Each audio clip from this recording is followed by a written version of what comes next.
Catecismo Maior de São Pio X. Carta encíclica de São Pio X sobre o ensino do Catecismo.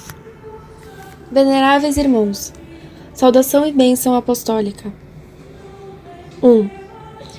Os secretos desígnios de Deus nos elevaram de nossa pequenez ao cargo de Supremo Pastor de toda a Grey de Cristo em dias demasiado críticos e amargos, pois o velho inimigo anda ao redor deste rebanho e lhe atira laços com tão pérfida astúcia que agora, principalmente, parece ter se cumprido aquela profecia do apóstolo aos anciãos da igreja de Éfeso. Eu sei que se introduzirão entre vós lobos arrebatadores que não pouparão o rebanho. Atos dos Apóstolos 20 e 29. Deste mal que padece a religião, não há ninguém animado do zelo da glória divina que não investigue as causas e razões, sucedendo, porém, que como cada qual as encontra diferentes, propõe diferentes meios, segundo a sua opinião pessoal, para defender e restaurar o reinado de Deus na terra. Não proscrevemos, veneráveis irmãos, os outros juízos, mas estamos com os que pensam que a atual depressão e debilidade das almas, de que resultam os maiores males, provém, principalmente, da ignorância das coisas divinas. Esta opinião concorda inteiramente com o que Deus mesmo declarou por seu profeta Oséias. Não há conhecimento de Deus nesta terra. A maldição e a mentira e o homicídio e o furto e o adultério inundaram tudo, e têm derramado sangue sobre sangue. Por isso a terra cobrir-se-á de luto, e tudo que nela habita cairá em desfalecimento. Oséias 4:1 seguintes. Necessidade de instrução. 2. Quão comuns e fundados são, infelizmente, estes lamentos de que existe hoje um grande número de pessoas no povo cristão que vivem em suma ignorância das coisas que se devem conhecer para conseguir a salvação eterna. Ao dizer povo cristão, não nos referimos somente à plebe, isto é, aqueles homens das classes inferiores a quem escusa com frequência o fato de se acharem submetidos a senhores exigentes, que mal se podem ocupar de si mesmos e de seu descanso. Também e, sobretudo, falamos daqueles a quem não falta entendimento nem cultura e até se acham adornados de grande erudição profana, mas que, no tocante à religião, vivem temerária e imprudentemente. Difícil seria ponderar a espessura das trevas que com frequência os envolvem e, o que é mais triste, a tranquilidade com que permanecem nelas. Com Deus, o soberano autor e moderador de todas as coisas, e com a sabedoria da fé cristã, não se preocupam de modo algum, e assim nada sabem da encarnação do Verbo de Deus, nem da redenção por ele levada a efeito. Nada sabem da graça, o principal meio para a eterna salvação, nada do sacrifício augusto nem dos sacramentos pelos quais conseguimos e conservamos a graça. Quanto ao pecado, não conhecem sua malícia nem sua fealdade, de modo que não tomam o menor cuidado em evitá-lo, nem em conseguir o perdão por tê-lo cometido. E quando chegam aos últimos momentos de sua vida, que convenientemente deveriam ser empregados em atos de caridade, o sacerdote, por não perder a esperança de sua salvação, se vê constrangido em ensinar-lhes sumariamente a religião. E isto, se não ocorre, desgraçadamente, com muita frequência, que o moribundo seja de tão culpável ignorância, que tenha por inútil o auxílio do sacerdote, e julgue que possa transpor tranquilamente os umbrais da eternidade sem ter satisfeito a Deus por seus pecados.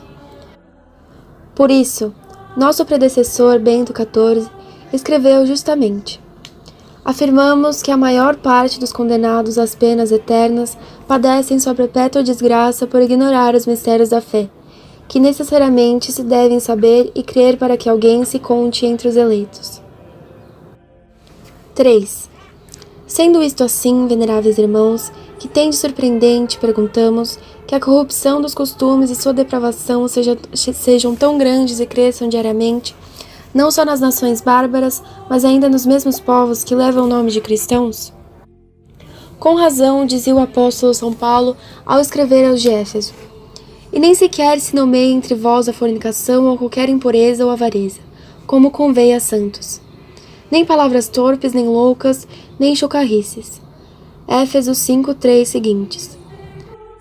Como fundamento deste pudor e santidade com que se moderam as paixões, pôs a ciência das coisas divinas. Cuidai, pois, irmãos, em andar com prudência, não como insensatos, mas como circunspectos. Portanto, não sejais imprudentes, mas considerai qual é a vontade de Deus. Sentença justa, porque a vontade humana mal conserva algum resto daquele amor, a honestidade e a retidão, posto no homem por Deus, Criador seu, amor que o impelia para o bem, não entre sombras, mas claramente visto.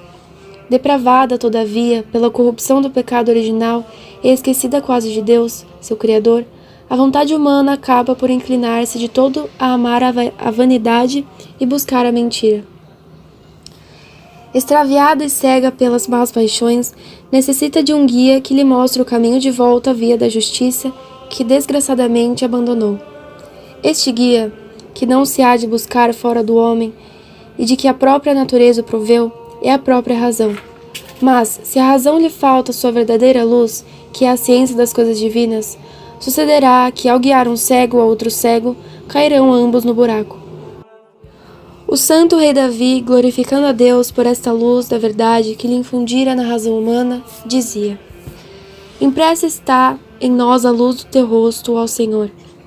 Assinalava o efeito desta comunicação da luz, acrescentando: Infundiste no meu coração uma alegria maior. Salmo 4:7. A alegria com que, alargado o coração, se corre pela senda dos mandados divinos. Efeitos da doutrina. 4. Facilmente se descobre que é assim, porque, com efeito, a doutrina cristã nos faz conhecer a Deus e o que chamamos suas infinitas perfeições muito mais profundamente que as faculdades naturais. Mas, ao mesmo tempo, manda-nos reverenciar a Deus por obrigação de fé que se refere à razão, por dever de esperança que se refere à vontade e por dever de caridade que se refere ao coração, com o que deixa a todo homem submetido a Deus, seu Criador e moderador. Da mesma maneira, só a doutrina de Jesus Cristo põe um homem de posse de sua verdadeira e nobre dignidade, como filho que é do Pai Celestial, que está nos céus e que o fez à sua imagem e semelhança para viver com ele eternamente feliz. Mas desta mesma dignidade do conhecimento que dela se há de ter, infere Cristo que os homens devem amar-se mutuamente como irmãos e viver na terra como convém aos filhos da luz. Não em glutonarias e na embriaguez, não em desonestidades e dissoluções, não em contendas e emulações. Romanos 13:13. Manda, igualmente, que nos entreguemos às mãos de Deus que cuida de nós, que socorramos o pobre, façamos bem aos nossos inimigos e prefiramos os bens eternos da alma aos perecedouros do tempo. E ainda que não tratemos tudo pormenorizadamente, não é por acaso doutrina de Cristo a que recomenda e prescreve ao homem soberbo a humildade, origem da verdadeira glória? Todo aquele, pois, que se fizer pequeno, esse será o maior no reino dos céus. Mateus 18:4. Nesta celestial doutrina, ensina-se-nos a prudência do espírito, para que nos guardemos da prudência da carne, a justiça, para dar a cada um o que é seu de direito, a fortaleza, que nos dispõe a sofrer e padecer tudo generosamente por Deus e pela eterna bem-aventurança, enfim, a temperança, que não só nos torna amável a pobreza por amor de Deus, mas em meio às nossas humilhações, faz com que nos gloriemos na cruz. Depois, graças à sabedoria cristã, não só nossa inteligência recebe a luz que nos permite alcançar a verdade, mas também a própria vontade se enche daquele ardor que nos conduz a Deus e nos une a Ele pela prática da virtude. 5. Longe estamos de afirmar que a malícia da alma e a corrupção dos costumes não possam coexistir com o conhecimento da religião. Quisera Deus que a experiência não o demonstrasse com tanta frequência. Mas entendemos que quando ao espírito envolvem as espessas trevas da ignorância, nem a vontade pode ser reta, nem são os costumes. Aquele que caminha de olhos abertos poderá afastar-se, não se nega, do rumo reto e seguro, mas o cego está em perigo certo de perder-se. Ademais, quando não está inteiramente apagada a chama da fé, ainda resta a esperança de que se elimine a corrupção dos costumes. Mas quando a depravação se junta à ignorância da fé, já não resta lugar a remédio e permanece aberto o caminho da ruína. O primeiro ministério. 6. Uma vez que da ignorância da religião procedem tantos e tão graves danos, e que, por outro lado, são tão grandes a necessidade e a utilidade da formação religiosa, pois em vão seria esperar que alguém pudesse cumprir as obrigações de cristão sem as conhecer, convém averiguar agora a quem compete preservar as almas daquela perniciosa ignorância e instruí-las em ciência tão indispensável.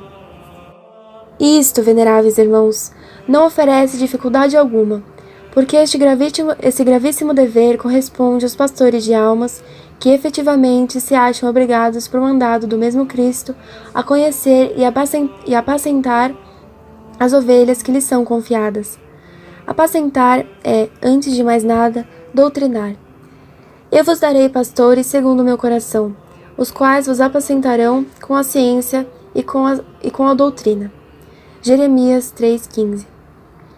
Falava assim Jeremias, inspirado por Deus. E por isso dizia também o apóstolo São Paulo: Cristo não me enviou a batizar, mas a pregar. Primeira carta aos Coríntios 1,17. Advertindo assim que o principal ministério de quantos exercem de alguma maneira o governo da Igreja consiste em ensinar os fiéis as coisas sagradas. 7.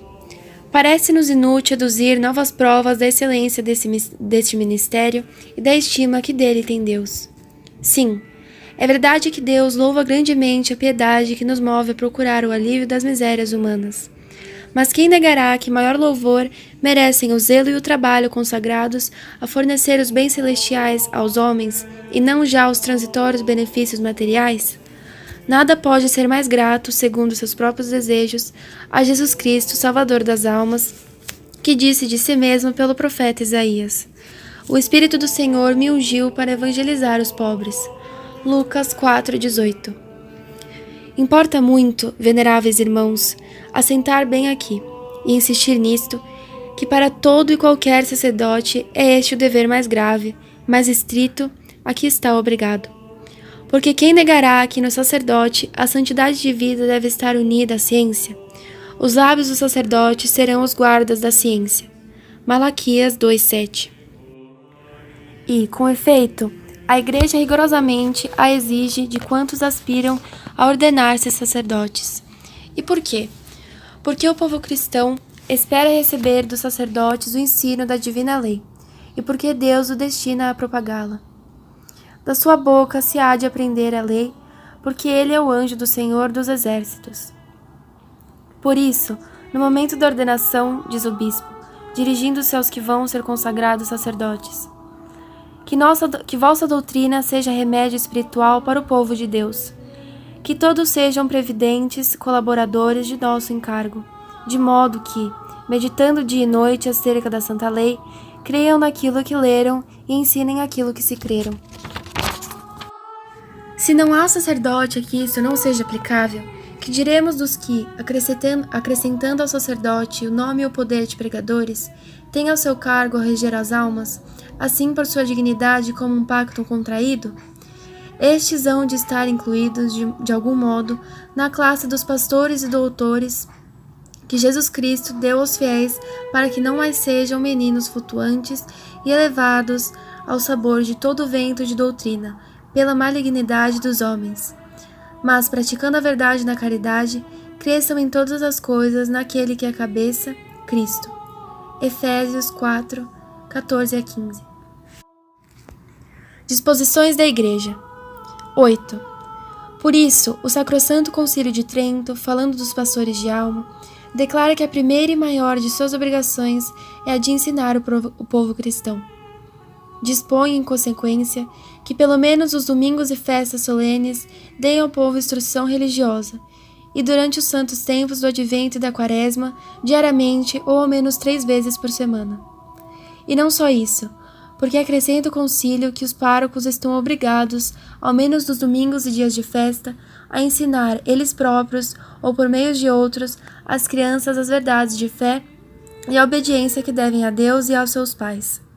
Igualmente, manda que quando tenham de administrar algum sacramento, instruam acerca de sua natureza os que vão recebê-lo, explicando-o em língua vulgar e inteligível. 9. Em sua Constituição Etsi Minime, nosso predecessor Bento XIV resumiu tais prescrições e precisou-as claramente, dizendo: duas obrigações impõem principalmente o Concílio de Trento aos pastores de almas. Uma, que todos os dias de festa falem ao povo acerca das coisas divinas.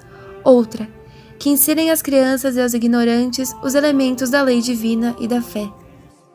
Com razão, dispõe esse sapientíssimo pontífice o duplo ministério, a saber, a pregação que habitualmente se chama explicação do Evangelho e ensino da doutrina cristã.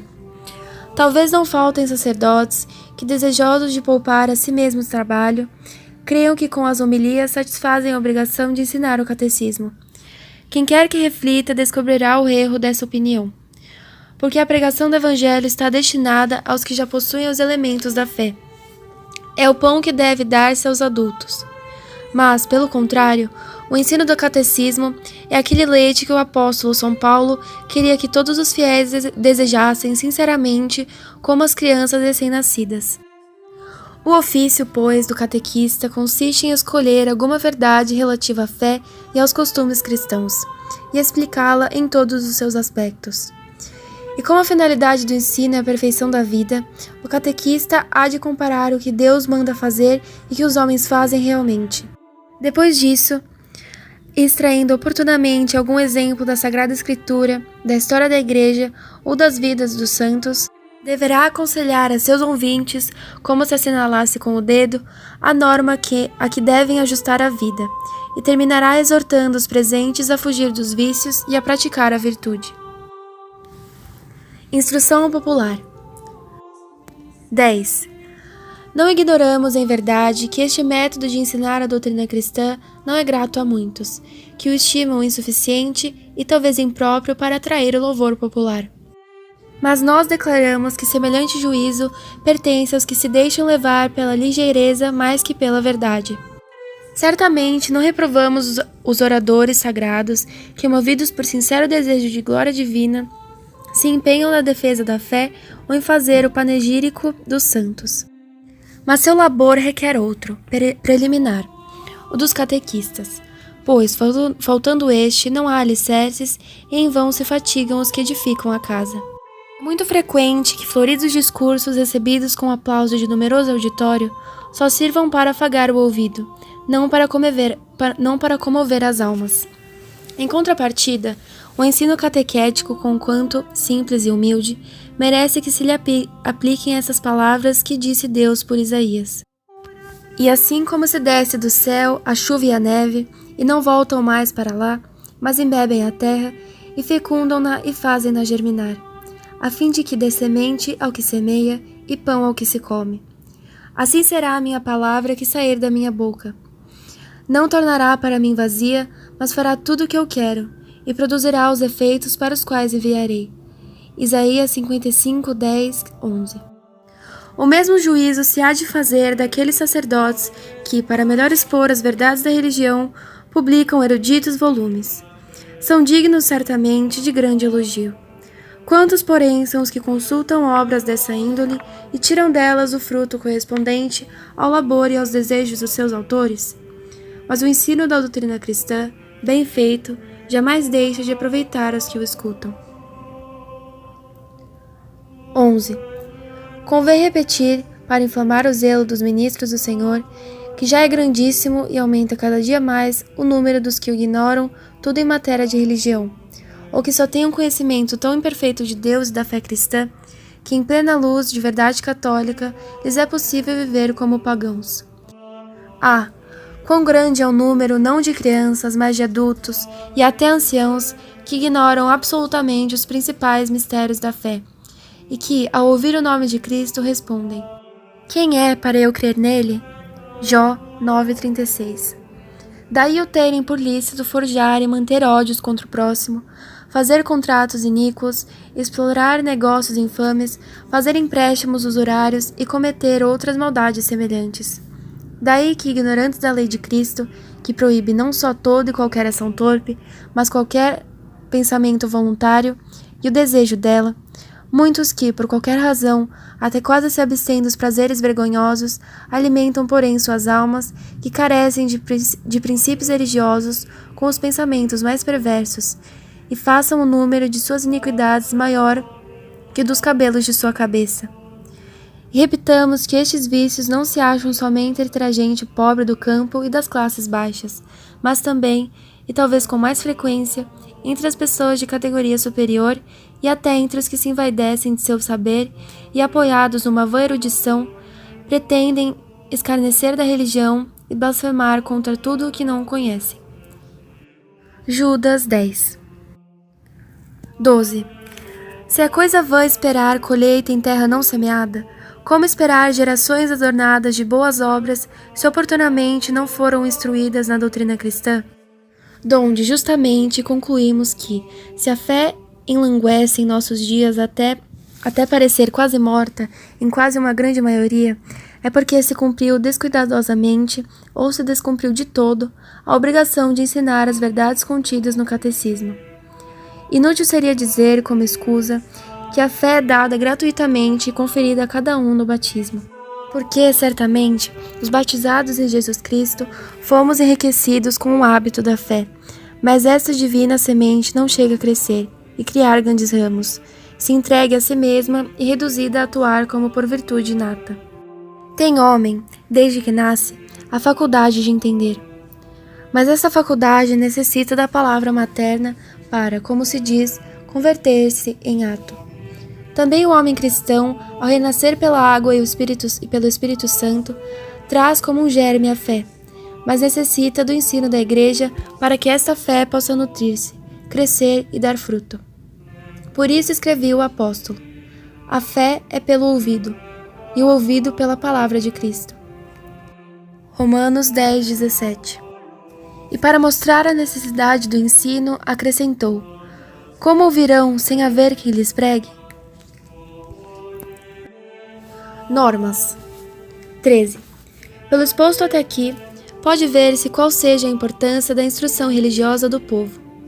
Devemos, pois, fazer todo o possível para que o ensino da doutrina sagrada, instituição, segundo frase de nosso predecessor Bento XIV, a mais útil para a glória de Deus e a salvação das almas, se mantenha sempre florescente, ou, onde se tenha dela descuidado, se restaure. Assim, pois, veneráveis irmãos, querendo cumprir essa grave obrigação do apostolado supremo e fazer com que em todas as partes se observem em matéria tão importante as mesmas normas, em virtude de nossa suprema autoridade, estabelecemos para todas as dioceses as seguintes disposições que mandamos sejam observadas e expressamente cumpridas.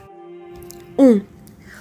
Todos os párocos, e em geral quantos exerçam cura de almas, hão de ensinar a todos os meninos e meninas, com base no catecismo, durante uma hora inteira, todos os domingos e festas do ano, sem excetuar nenhum, aquilo em que se devem crer e aquilo que se devem fazer para alcançar a salvação eterna.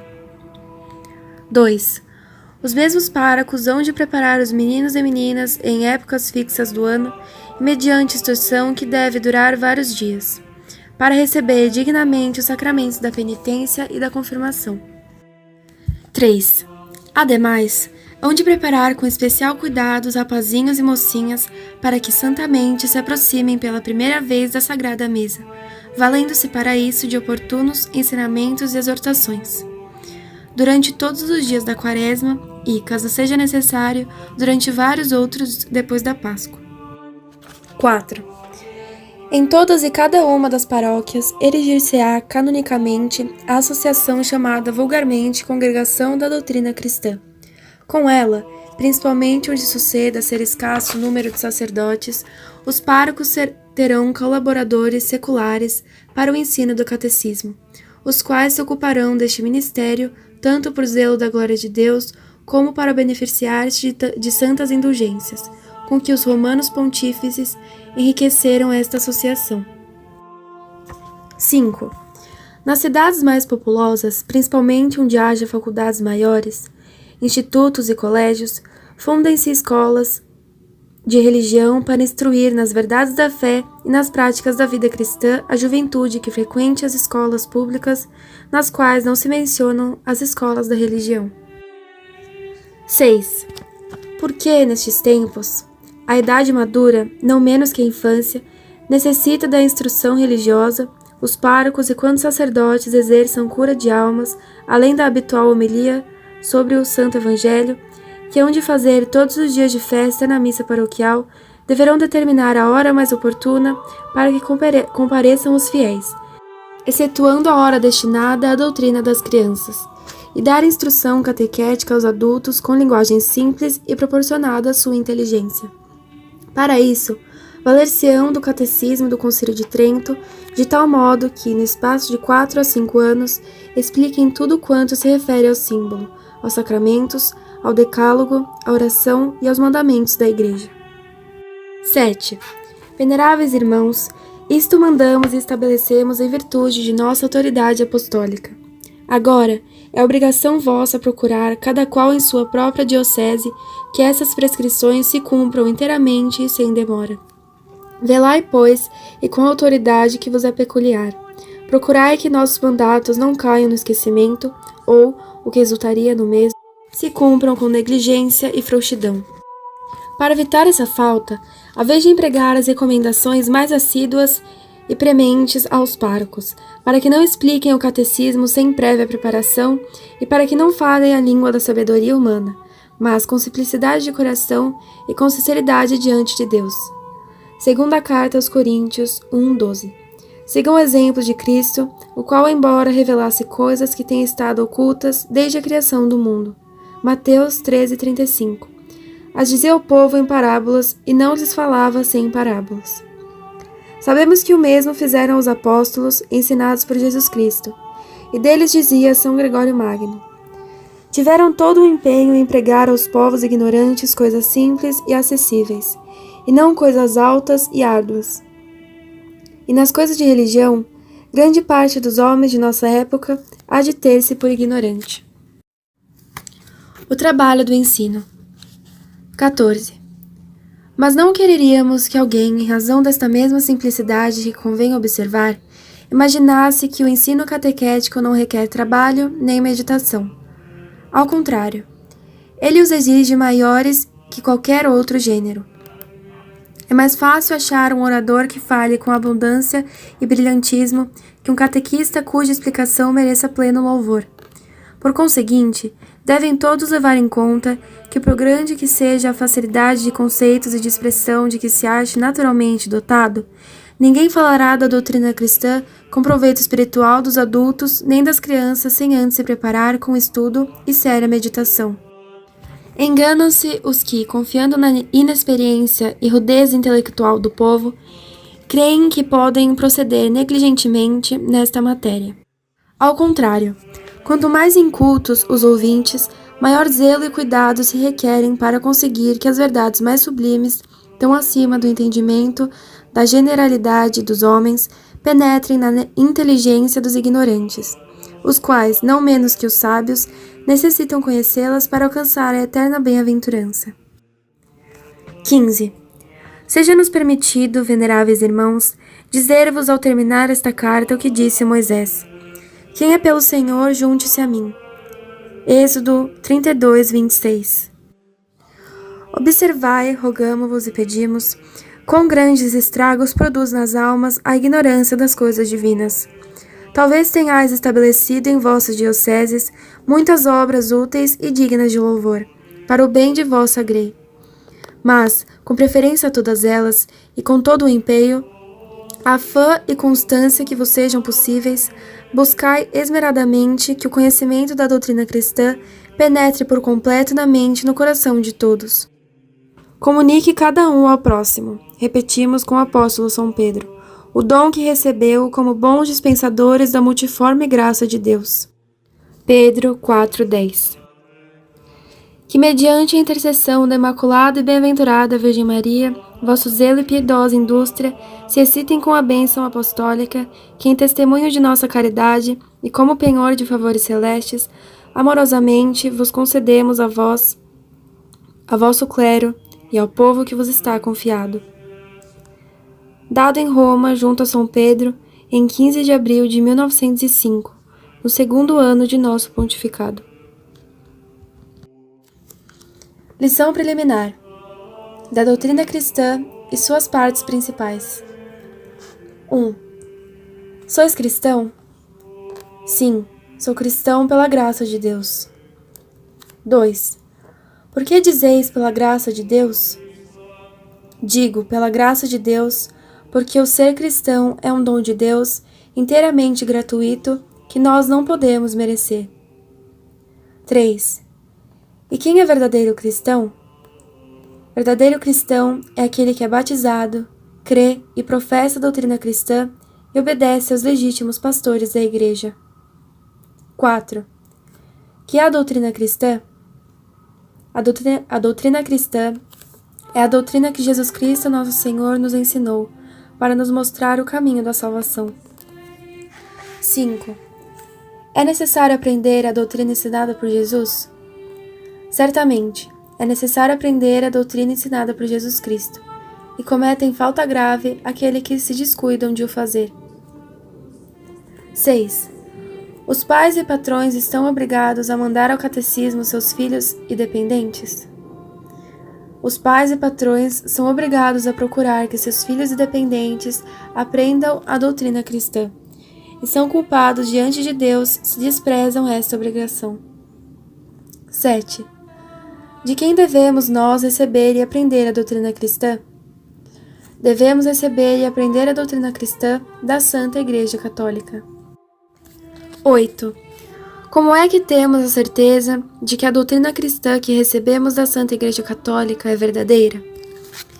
Temos a certeza de que a doutrina cristã que recebemos da Igreja Católica é verdadeira, porque Jesus Cristo, autor divino desta doutrina, a confiou por meio de seus apóstolos à Igreja Católica, por ele fundada e constituída mestre infalível de todos os homens, prometendo-lhe a sua divina assistência até a consumação dos séculos. 9. Há mais provas da verdade da doutrina cristã? A verdade da doutrina cristã é demonstrada ainda pela santidade eminente de tantos que a professaram e professam, pela heróica fortaleza dos mártires, pela sua rápida e admirável propagação no mundo, e pela sua plena conservação através de tantos séculos de muitas e contínuas lutas. 10. Quantas e quais são as partes principais e mais necessárias da doutrina cristã? As partes principais e mais necessárias da doutrina cristã são 4. O credo, o Pai Nosso, os mandamentos e os sacramentos. 11. Que nos ensina o credo? O credo ensina-nos os principais artigos da nossa santa fé. 12. Que nos ensina o Pai Nosso? O Pai Nosso ensina-nos tudo o que devemos esperar de Deus e tudo o que lhe devemos pedir. 13. Que nos ensinam os mandamentos? Os mandamentos ensinam-nos tudo o que devemos fazer para agradar a Deus.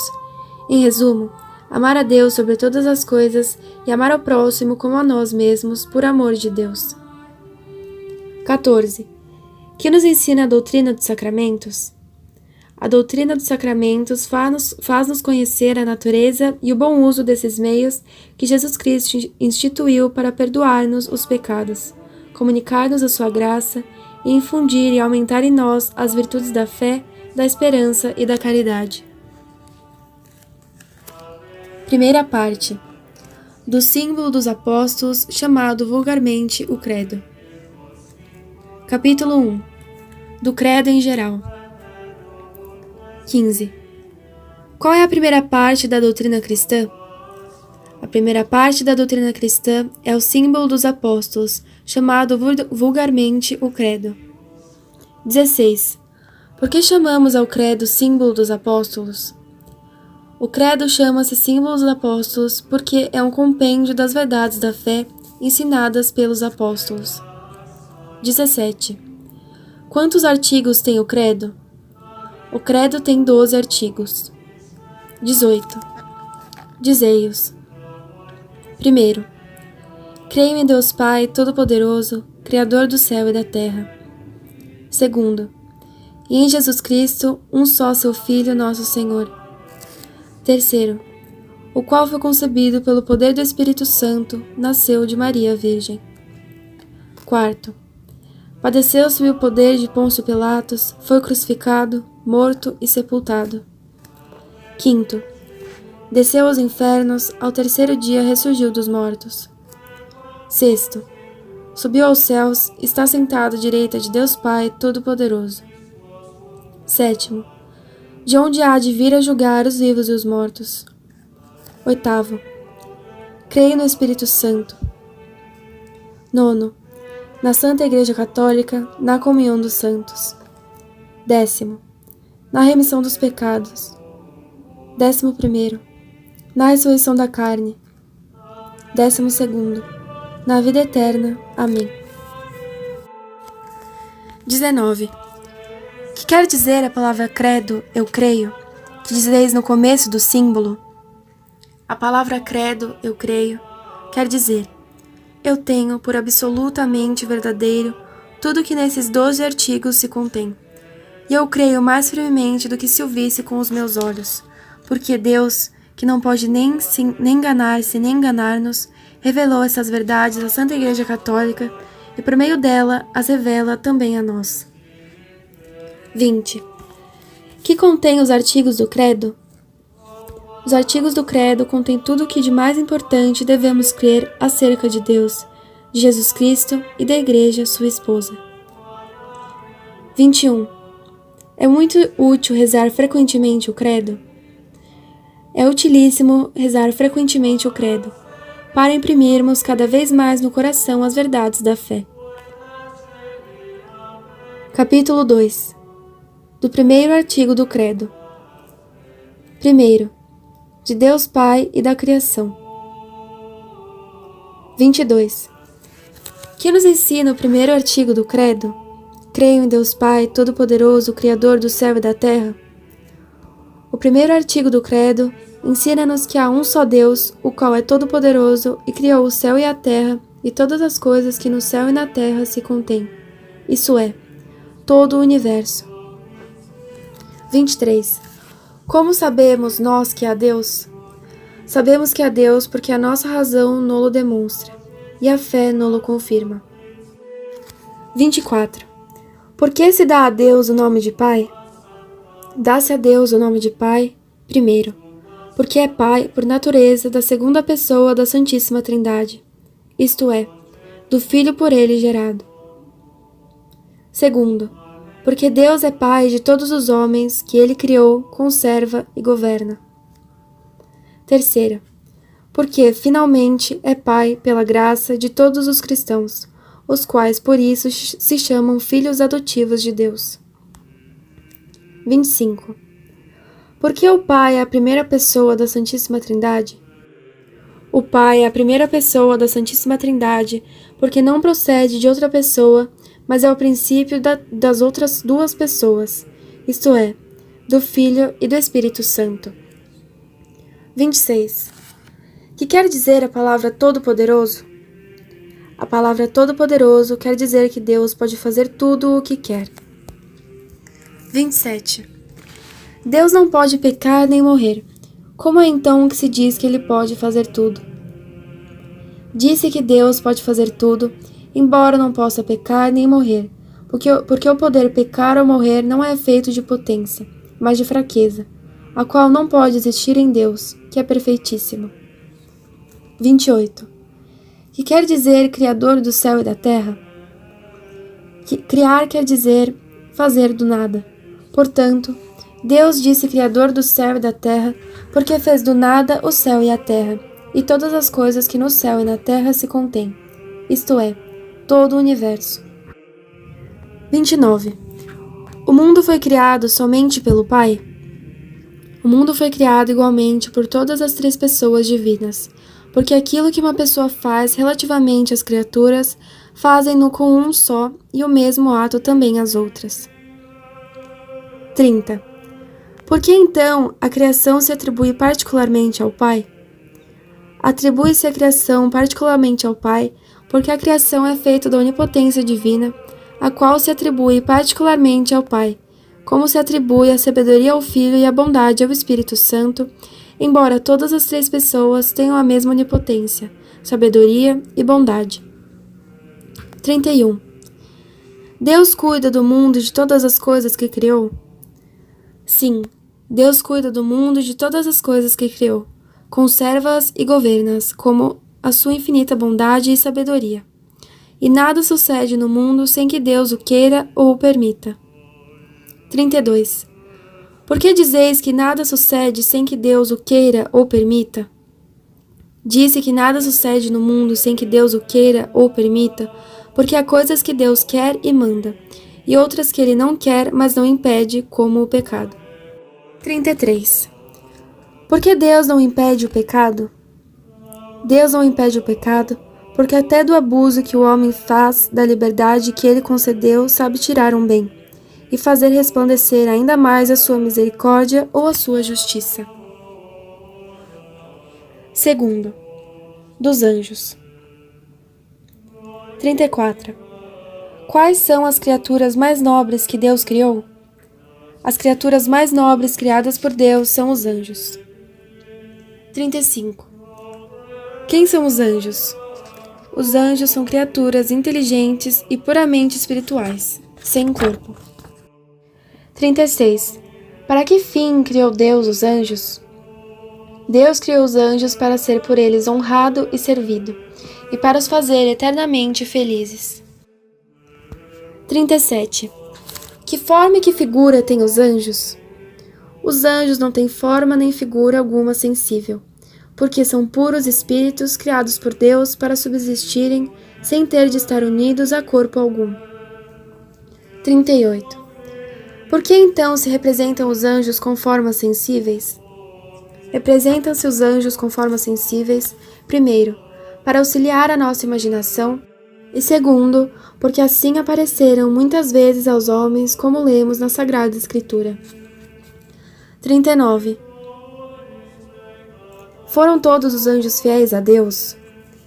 Nem todos os anjos foram fiéis a Deus, mas muitos, por soberba, pretenderam ser iguais a eles e independentes do seu poder, e por este pecado foram excluídos para sempre do paraíso e condenados ao inferno.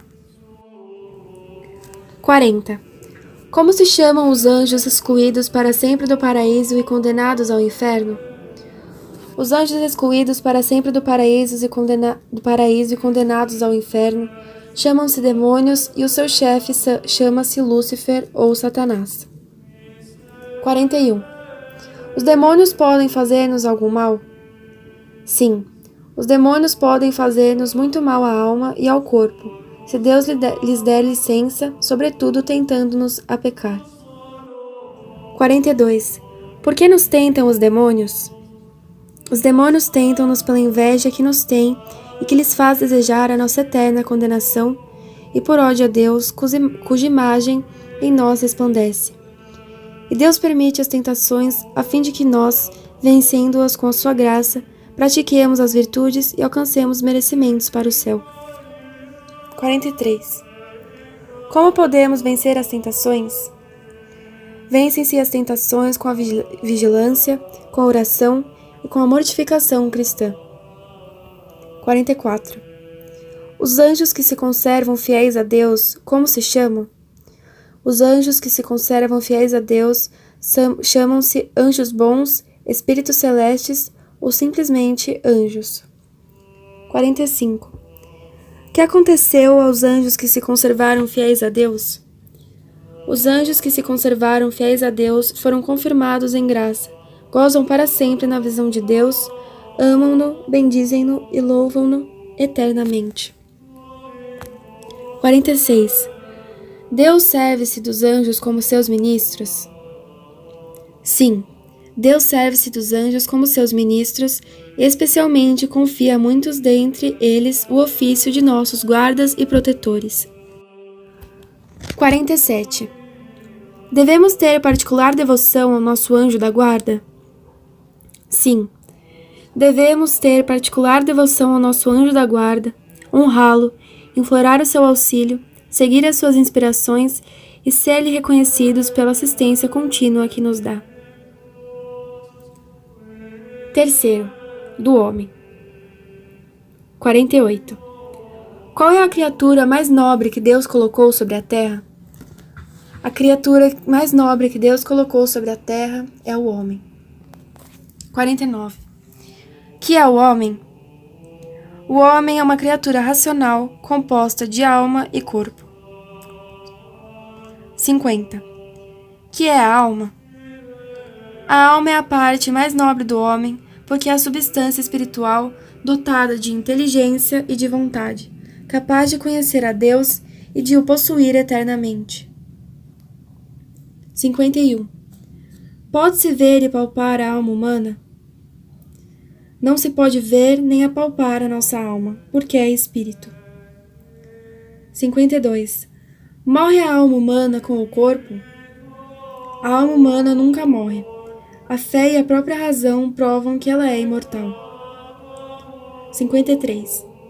É livre o homem nas suas ações? Sim, o homem é livre nas suas ações, e cada qual sente, dentro de si mesmo, que pode fazer uma ação e deixar de fazê-la, ou fazer antes uma que outra. 54. Explicai com exemplo a liberdade humana. Se eu disser voluntariamente uma mentira, sinto que poderia deixar de dizê-la e calar-me, e que poderia também falar de outro modo dizendo a verdade. 55. Por que se diz que o homem foi criado à imagem e semelhança de Deus? Disse que o homem foi criado à imagem e semelhança de Deus porque a alma humana é espiritual e racional, livre na sua ação, capaz de conhecer e de amar a Deus e de gozá-lo eternamente. Perfeições que refletem em nós um raio de infinita grandeza de Deus. 56. Em que estado criou Deus os nossos primeiros pais, Adão e Eva?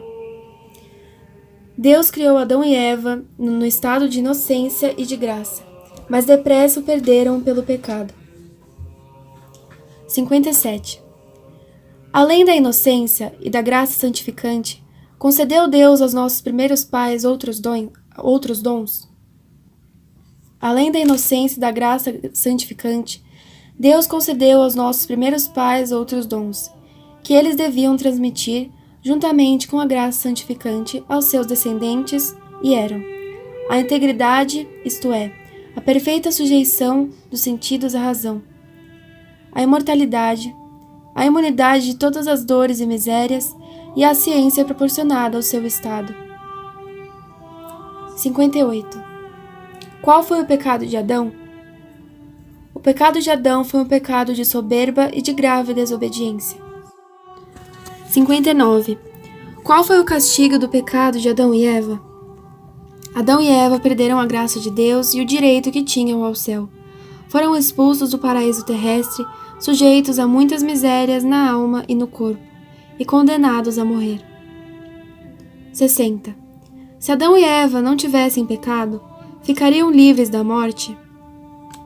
Se Adão e Eva não tivessem pecado, mas se tivessem conservado fiéis a Deus, depois de uma permanência feliz e tranquila nesse mundo, teriam sido levados por Deus ao céu, sem morrer para gozar uma vida eterna e gloriosa. 61. Eram estes dons devidos ao homem?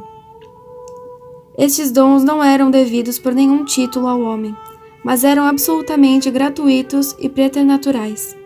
E por isso, tendo Adão desobedecido ao preceito divino, Deus pôde, sem justiça, privar deles a Adão e a toda a sua descendência. 62. Este pecado é próprio somente de Adão? Este pecado não é só de Adão, mas é também nosso, embora por diverso título. É próprio de Adão porque ele o cometeu com o ato de sua vontade, e por isso nele foi pessoal.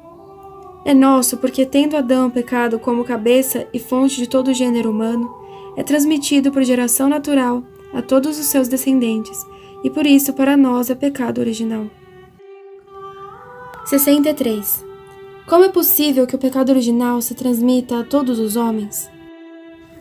O pecado original transmite-se a todos os homens porque, tendo Deus conferido ao gênero humano em Adão a graça santificante e os outros dons preternaturais, com a condição de que ele não desobedecesse, e tendo este desobedecido na sua qualidade de cabeça e pai do gênero humano, tornou a natureza humana rebelde a Deus.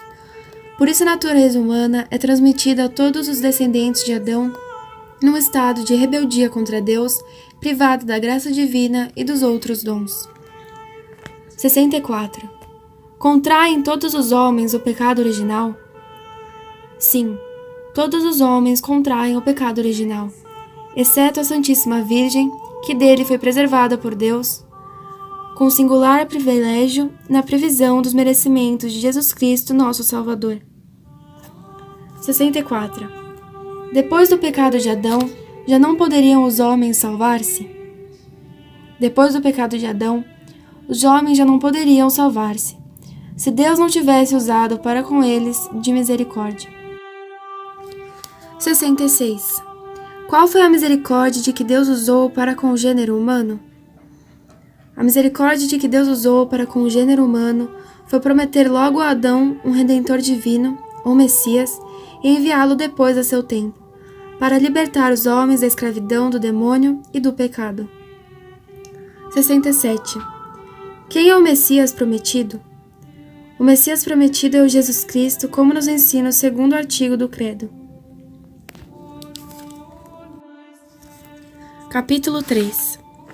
Do segundo artigo do Credo. 68. Que nos ensina o segundo artigo do Credo, e em Jesus Cristo, um só seu Filho, nosso Senhor? O segundo artigo do Credo ensina-nos que o Filho de Deus é a segunda pessoa da Santíssima Trindade, que Ele é Deus eterno, todo-poderoso, Criador e Senhor como o Pai, que se fez homem para nos salvar, e que o Filho de Deus, feito homem, se chama Jesus Cristo. 69. Por que se chama Filho a segunda pessoa? A segunda pessoa chama-se Filho porque é gerada pelo Pai por via da inteligência desde toda a eternidade. E por este motivo se chama também Verbo eterno do Pai. 70. Sendo também nós filhos de Deus, por que Jesus Cristo se chama Filho único de Deus Pai? Jesus Cristo chama-se Filho único de Deus Pai porque só Ele é por natureza seu Filho e nós, seus filhos por criação e por adoção. 71. Por que Jesus Cristo se chama Nosso Senhor? Chama-se Jesus Cristo Nosso Senhor não só porque, enquanto Deus, juntamente com o Pai e o Espírito Santo, nos criou, mas também porque, enquanto Deus e homem, nos remiu com o seu sangue. 72. Por que o Filho de Deus feito homem se chama Jesus? O Filho de Deus feito homem chama-se Jesus, que quer dizer Salvador, porque nos salvou da morte eterna que merecíamos por nossos pecados. 73. Quem deu o nome de Jesus ao Filho de Deus feito homem? Foi o mesmo Pai eterno que deu o nome de Jesus ao Filho de Deus feito homem, por meio do arcanjo São Gabriel, quando este anunciou à Virgem Santíssima o mistério da encarnação.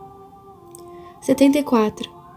Por que o Filho de Deus feito homem se chama também Cristo? O Filho de Deus feito homem chama-se também Cristo, que quer dizer ungido e consagrado, porque antigamente se ungiam os reis, os sacerdotes e os profetas, e Jesus é Rei dos reis, sumo sacerdote e sumo profeta. 75. Foi Jesus Cristo verdadeiramente ungido e consagrado com unção corporal? A unção de Jesus Cristo não foi corporal, como a dos antigos reis, sacerdotes e profetas, mas toda espiritual e divina, porque a plenitude da divindade habita nele substancialmente. 76. Tiveram os homens algum conhecimento de Jesus Cristo antes da sua vinda? Sim, os homens tiveram conhecimento de Jesus Cristo antes da sua vinda pela promessa do Messias que Deus fez aos nossos primeiros pais, Adão e Eva, a qual renovou aos santos patriarcas, e também pelas profecias e muitas figuras que o designavam. 77. Como sabemos nós que Jesus Cristo é verdadeiramente o Messias e o Redentor prometido?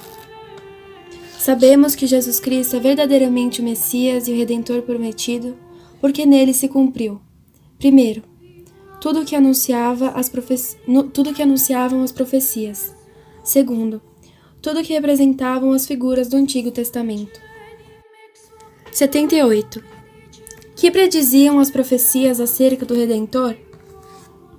As profecias prediziam acerca do Redentor a tribo e a família de que devia sair, o lugar e o tempo do nascimento, os seus milagres e as mais minuciosas circunstâncias da sua paixão e morte, a sua ressurreição e ascensão ao céu, o seu reino espiritual, universal e perpétuo, que é a Santa Igreja Católica. 79. Quais são as principais figuras do Redentor no Antigo Testamento?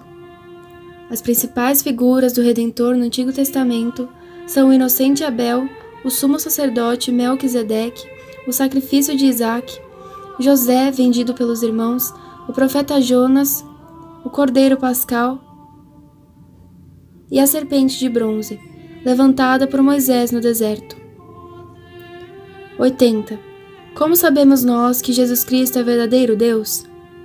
Sabemos que Jesus Cristo é verdadeiro Deus, primeiro, pelo testemunho do Pai Eterno quando disse: Este é o meu Filho muito amado, no qual pus todas as minhas complacências. Ouviu. Segundo, pela afirmação do próprio Jesus Cristo confirmada com os mais estupendos milagres. Terceiro, pela doutrina dos apóstolos. Quarto, pela tradição constante da Igreja Católica. 81. Quais são os principais milagres operados por Jesus Cristo?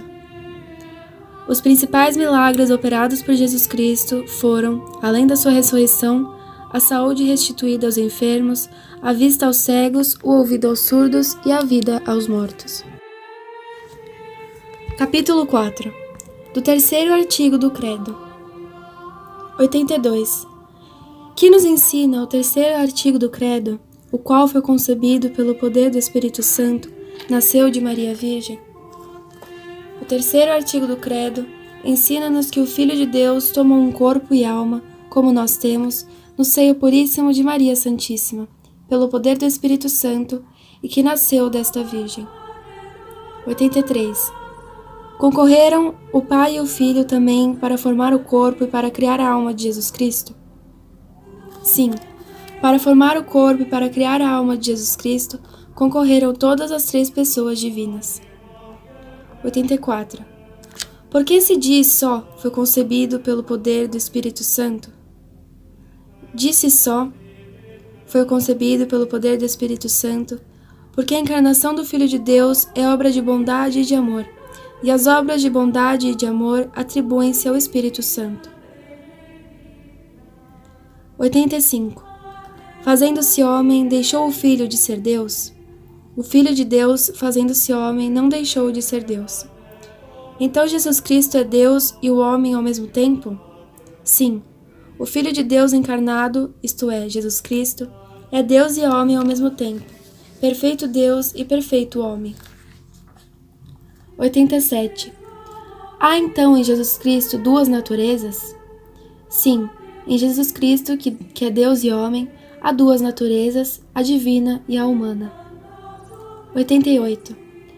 E haverá também em Jesus Cristo duas pessoas, a divina e a humana? No Filho de Deus feito homem, há só uma pessoa, que é a divina.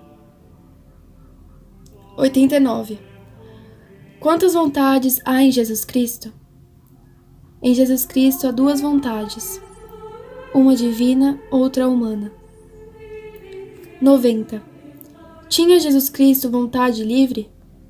Sim, Jesus Cristo tinha vontade livre, mas não podia fazer o mal, porque poder fazer o mal é defeito, e não perfeição da liberdade. 91. Serão uma e a mesma pessoa o Filho de Deus e o Filho de Maria Santíssima? O Filho de Deus e o Filho de Maria Santíssima são a mesma pessoa, isto é, Jesus Cristo, verdadeiro Deus e verdadeiro homem. 92. E a Virgem Maria será mãe de Deus? Sim, Maria Santíssima é mãe de Deus porque é mãe de Jesus Cristo, que é verdadeiro Deus. 93. De que maneira veio Maria a ser mãe de Jesus Cristo? Maria veio a ser mãe de Jesus Cristo unicamente por virtude do Espírito Santo. 94. É de fé que Maria foi sempre virgem? Sim, É de fé que Maria Santíssima foi sempre virgem, e é chamada a Virgem por excelência. Capítulo 5. Do quarto artigo do Credo. 95. Que nos ensina o quarto artigo do Credo? Padeceu sob o poder de Pôncio Pilatos, foi crucificado, morto e sepultado. O quarto artigo do Credo ensina-nos que Jesus Cristo, para remir o mundo com o seu precioso sangue, padeceu sob Pôncio Pilatos, governador da Judéia, e morreu no madeiro da cruz, da qual foi descido e no fim sepultado. 96. Que quer dizer a palavra padeceu? A palavra padeceu exprime todos os sofrimentos suportados por Jesus Cristo na sua paixão. 97. Padeceu Jesus Cristo enquanto Deus ou enquanto homem? Jesus Cristo padeceu enquanto homem somente, porque enquanto Deus não podia padecer nem morrer. 98. Que espécie de suplício era o da cruz? O suplício da cruz era, naqueles tempos, o mais cruel e ignominioso de todos os suplícios. 99. Quem foi que condenou Jesus Cristo a ser crucificado? Quem condenou Jesus Cristo a ser crucificado foi Pôncio Pilatos, governador da Judéia, o qual, no entanto, reconhecera a sua inocência, mas cedeu covardemente às ameaças dos judeus. 100. Não poderia livrar-se de Jesus Cristo das mãos dos judeus ou de Pilatos? Sim, Jesus Cristo poderia livrar-se das mãos dos judeus ou de Pilatos. Mas, conhecendo que a vontade do seu eterno Pai era que ele padecesse e morresse pela nossa salvação, submeteu-se voluntariamente e até saiu ao encontro dos seus inimigos, e deixou-se espontaneamente prender e conduzir à morte. 101. Onde foi crucificado Jesus Cristo?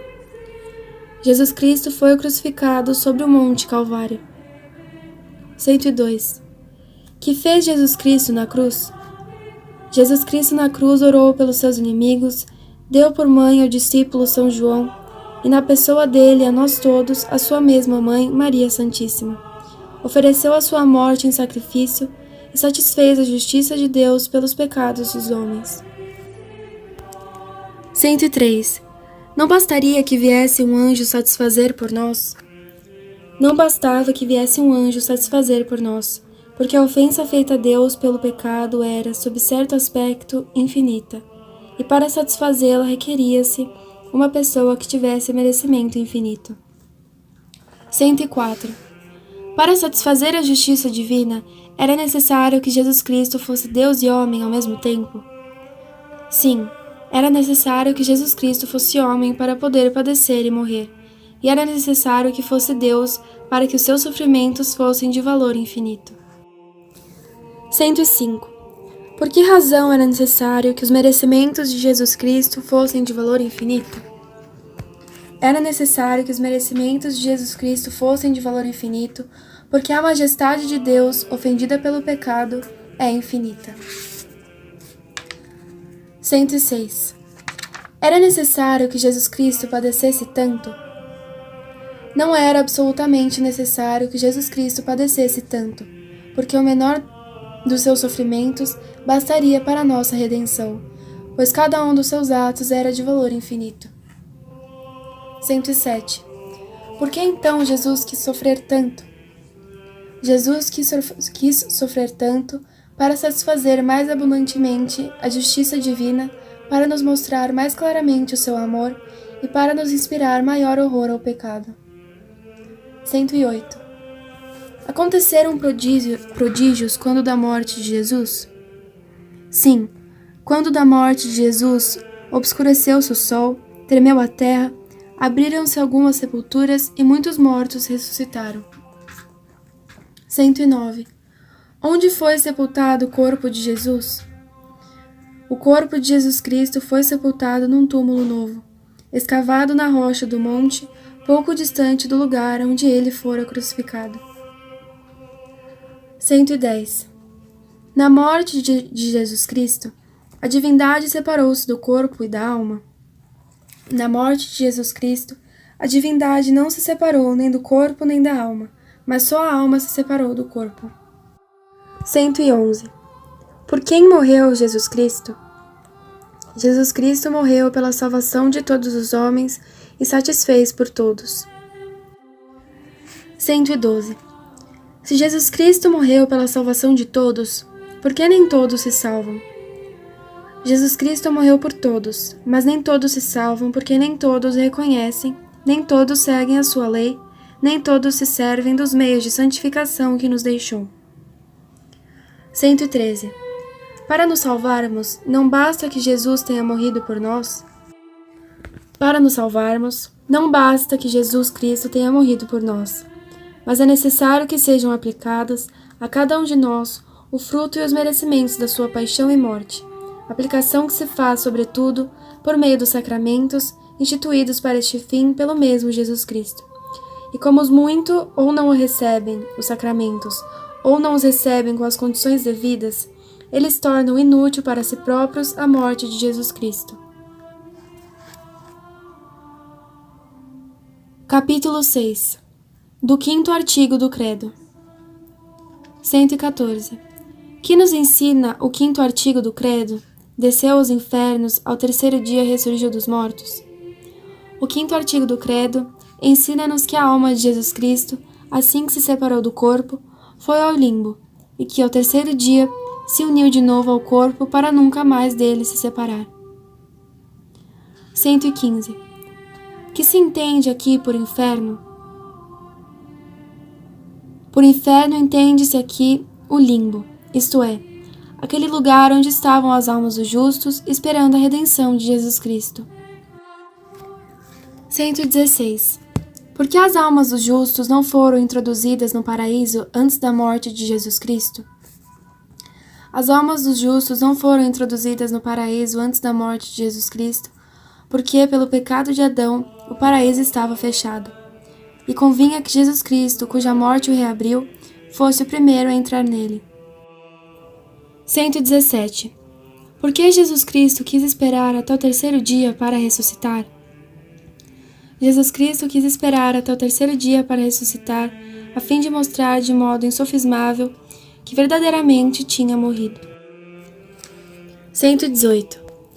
Foi a ressurreição de Jesus Cristo semelhante à dos outros homens ressuscitados? A ressurreição de Jesus Cristo não foi semelhante à dos outros homens ressuscitados, porque Jesus Cristo ressuscitou por virtude própria, e os outros foram ressuscitados por virtude de Deus. Capítulo 7. Do 6º artigo do Credo. 119. Que nos ensina o 6º artigo do Credo? Subiu aos céus, está sentado à direita de Deus Pai Todo-Poderoso. O 6º artigo do Credo ensina-nos que Jesus, 40 dias depois da sua ressurreição e na presença dos seus discípulos, subiu por si mesmo ao céu, e que, sendo enquanto Deus, igual ao Pai eterno da glória, foi elevado enquanto homem acima de todos os anjos e de todos os santos, e constituído Senhor de todas as coisas. 120. Por que Jesus Cristo, depois da sua ressurreição, esteve 40 dias na terra antes de subir ao céu? Jesus Cristo, depois da sua ressurreição, esteve 40 dias na terra antes de subir ao céu, para provar com várias aparições que ressuscitara verdadeiramente, e para instruir melhor os apóstolos e confirmá-los nas verdades da fé. 121. Por que Jesus Cristo subiu ao céu? Jesus Cristo subiu ao céu, primeiro, para tomar posse do seu reino que havia merecido com sua morte. Segundo, para preparar o nosso lugar na glória e para ser nosso mediador e advogado junto do Pai eterno. Terceiro, para enviar o Espírito Santo aos seus apóstolos. 122. Por que se diz de Jesus Cristo que subiu aos céus, e de sua Mãe Santíssima se diz que foi elevada para o céu? Disse de Jesus Cristo que subiu ao céu, e de sua Mãe Santíssima que foi elevada para o céu, porque Jesus Cristo, sendo homem Deus, subiu ao céu por virtude própria. Mas sua mãe, que era criatura, embora a mais digna de todas, foi levada para o céu por virtude de Deus. Explicai as palavras.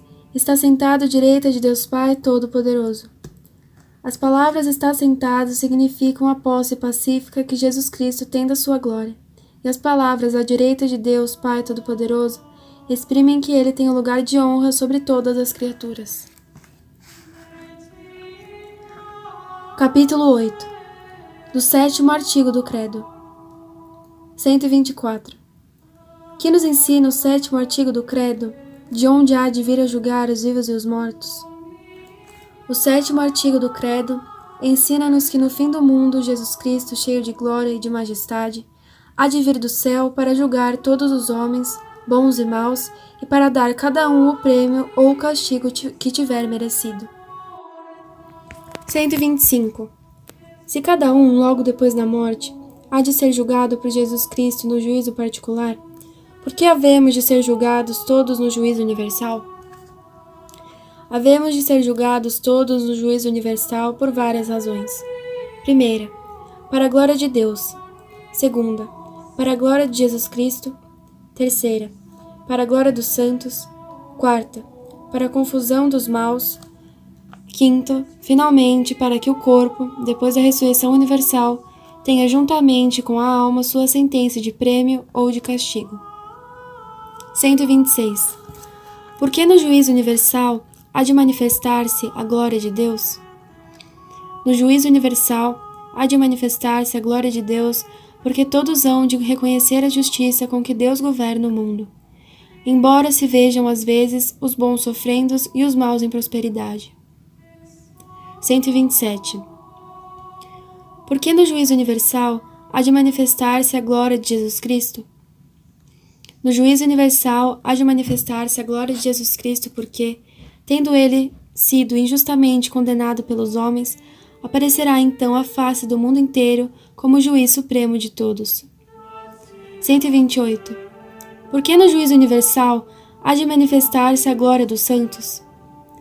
No juízo universal há de manifestar-se a glória dos santos, porque muitos deles que morreram desprezados pelos maus hão de ser glorificados em presença de todos os homens. 129. No juízo universal, qual será a confusão dos maus? No juízo universal, a confusão dos maus será enorme, especialmente daqueles que oprimiram os justos e aqueles que durante a vida procuraram ser tidos falsamente por homens virtuosos e bons, pois verão manifestados, à vista de todo mundo, todos os pecados que cometeram, ainda os mais ocultos. Capítulo 9. Do 8º artigo do Credo. 130. Que nos ensina o 8º artigo do Credo? Creio no Espírito Santo.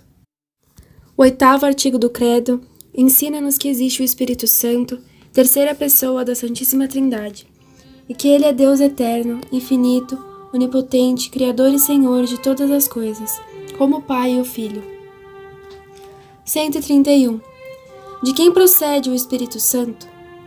O Espírito Santo procede do Pai e do Filho, como de um só princípio, por via de vontade e de amor. 132. Se o Filho procede do Pai, e o Espírito Santo procede do Pai e do Filho, parece que o Pai e o Filho existem antes do Espírito Santo. Como então se diz que são eternas todas as três pessoas divinas? Disse que são eternas todas as três pessoas divinas, porque o Pai gerou o Filho desde toda a eternidade, e do Pai e do Filho procede o Espírito Santo, também desde toda a eternidade. 133. Porque a terceira pessoa da Santíssima Trindade se designa particularmente com o nome de Espírito Santo? Designa-se a terceira pessoa da Santíssima Trindade particularmente com o nome de Espírito Santo, porque procede do Pai e do Filho por meio de inspiração e de amor. 134. Que obra se atribui especialmente ao Espírito Santo? Ao Espírito Santo atribui-se especialmente a santificação das almas. 134. O Pai e o Filho santificam-nos também como o Espírito Santo? Sim, todas as três pessoas divinas nos santificam igualmente. 136. Se assim é, por que se atribui em particular ao Espírito Santo a santificação das almas? Atribui-se em particular ao Espírito Santo a santificação das almas, porque é obra de amor, e as obras de amor se atribuem ao Espírito Santo. 137. Quando o Espírito Santo desceu sobre os apóstolos? O Espírito Santo desceu sobre os apóstolos no dia de Pentecostes, isto é, 50 dias depois da ressurreição de Jesus Cristo e 10 dias depois da sua ascensão. 138. Onde ficaram os apóstolos os 10 dias antes da festa de Pentecostes? Os apóstolos ficaram reunidos no cenáculo em companhia da Virgem Maria e dos outros discípulos, e perseveraram na oração, esperando o Espírito Santo que Jesus lhe havia prometido. 139. Quais foram os efeitos que o Espírito Santo produziu nos apóstolos? O Espírito Santo confirmou na fé os apóstolos, encheu-os de luz e de forças, de caridade e da abundância de todos os seus dons. 140. Foi enviado o Espírito Santo só aos apóstolos? O Espírito Santo foi enviado a toda a igreja e todas as almas fiéis. 141. Que opera o Espírito Santo na igreja? O Espírito Santo, como a alma no corpo, vivifica a igreja com a sua graça e com os seus dons. Estabelece nela o reino da verdade e do amor, e assiste-a a fim de que oriente os seus filhos com firmeza no caminho do céu. Capítulo 10. Do 9º artigo do Credo. Primeira da Igreja em geral. 142. Que nos ensina o 9º artigo do Credo? Creio na Santa Igreja Católica, na comunhão dos santos. O 9º artigo do Credo ensina-nos que Jesus Cristo fundou sobre a terra uma sociedade visível, a qual se chama Igreja Católica, e que todas as pessoas que fazem parte dessa igreja estão em comunhão entre si. 143. Por que, depois do artigo que trata do Espírito Santo, se fala imediatamente da Igreja Católica? Depois do artigo que trata do Espírito Santo, se fala imediatamente da Igreja Católica para indicar que toda a santidade da mesma Igreja procede do Espírito Santo, que é o autor de toda a santidade. 144. Que quer dizer esta palavra igreja? A palavra igreja quer dizer convocação ou reunião de muitas pessoas. 145. Quem nos convocou ou chamou para a Igreja de Jesus Cristo? Nós fomos chamados para a Igreja de Jesus Cristo por uma graça particular de Deus, a fim de que, com a luz da fé e pela observância da lei divina, lhe prestemos o culto devido e cheguemos à vida eterna. 146. Onde se encontram os membros da Igreja? Os membros da Igreja encontram-se parte no céu e formam a Igreja triunfante, parte do purgatório e formam a Igreja padecente, parte na terra e formam a Igreja militante. 147. Estas diversas partes da Igreja constituem uma só Igreja? Sim, essas diversas partes da Igreja constituem uma só Igreja e um só corpo, porque têm a mesma cabeça, que é Jesus Cristo, o mesmo Espírito que as anima e as une, e o mesmo fim, que é a felicidade eterna que uns já estão gozando e que outros esperam. 148. A qual das partes da Igreja se refere principalmente este 9º artigo? Este 9º artigo do Credo se refere principalmente à Igreja militante, que é a Igreja em que estamos atualmente. Segunda, da Igreja em particular. 149.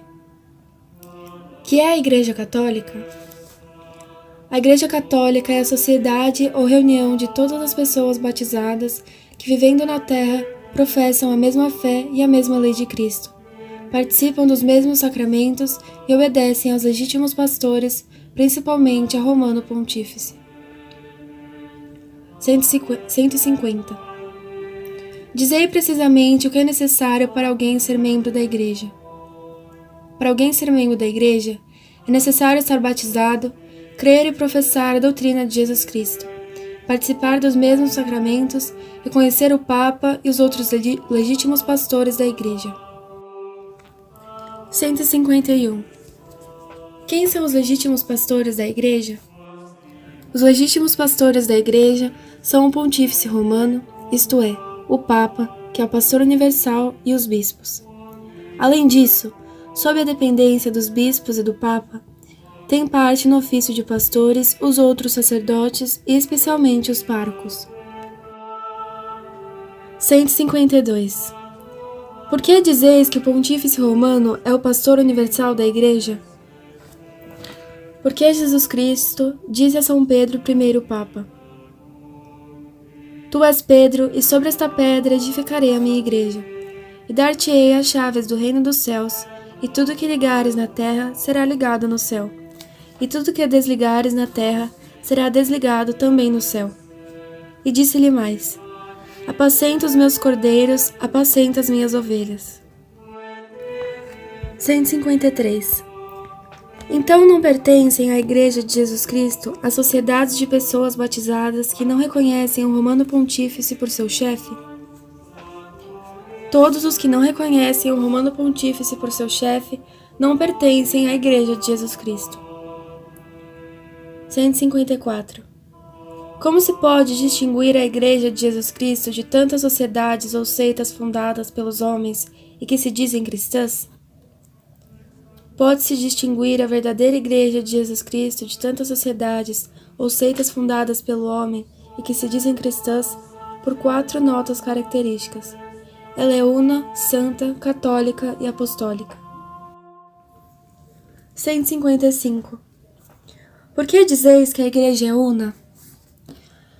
Digo que a verdadeira Igreja é una porque os seus filhos de qualquer tempo ou lugar estão unidos entre si na mesma fé, no mesmo culto, na mesma lei e na participação dos mesmos sacramentos, sobre o mesmo chefe visível, o Romano Pontífice. 156. Não poderia haver mais de uma igreja? Não pode haver mais de uma igreja, porque, assim como há um só Deus, uma só fé e um só batismo, assim também não há nem pode haver, senão uma só igreja verdadeira. 157. Mas não se chamam também igrejas o conjunto dos fiéis de uma nação ou de uma diocese? Chamam-se igrejas também o conjunto dos fiéis de uma nação ou de uma diocese, mas são sempre porções da Igreja Universal e formam com ela uma só igreja. 158. Por que dizeis que a verdadeira igreja é santa? Chama a verdadeira igreja de santa porque Jesus, a sua cabeça invisível, é santo. Santos são muitos dos seus membros, santas são a sua fé e a sua lei. Santos são os seus sacramentos, e porque fora dela não há nem pode haver verdadeira santidade. 159. Por que dizeis que a igreja é católica?